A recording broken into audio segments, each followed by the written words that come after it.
Let's go. Hey, it's Matt here from Trout Tales. We're up at Great Lake, which is one of the most notable lakes up here around the Central Highlands, and just given its sheer size, some great trout fishing opportunities all throughout the season here. So Great Lake's open year round. You can fish a variety of different methods. For us in particular, fly fishing early in the morning is a particular highlight, as well as good wind lane feeding fish out in the middle in the right conditions, and then also the evening time is really good for fly anglers as well. So given the size of Great Lake and its proximity to Myena, it's pretty hard to miss. You drive into the town of Myena and it's the first one that you see. And some pretty fond memories up here for me. Some of my first fly fishing experiences were here, and still produces great consistent fly fishing action over 20 years later.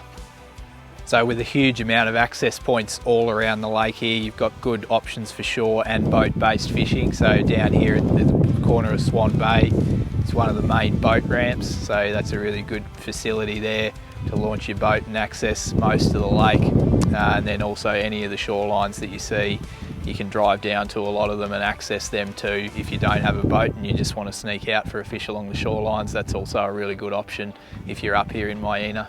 So when you're looking to maximise your fly fishing success on Great Lake, really take note of the weather conditions. So monitoring the weather forecasts, mornings that are nice and calm are going to be really good for those midge feeding sessions. So have a look for those, as well as northerly winds are going to produce some really good wind lanes. So all the wind sort of pushing food into those nice wind lanes, and that's a good time to get out in the boat and go and have a look for some feeding fish in those. So weather conditions for Great Lakes particularly important, being such a big lake as well.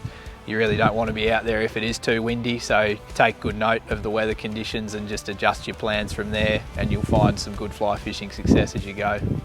So with a variety of options up here around the Central Highlands, if you'd like to explore more of a Great Lake, book a tour with us at Trout Tales today.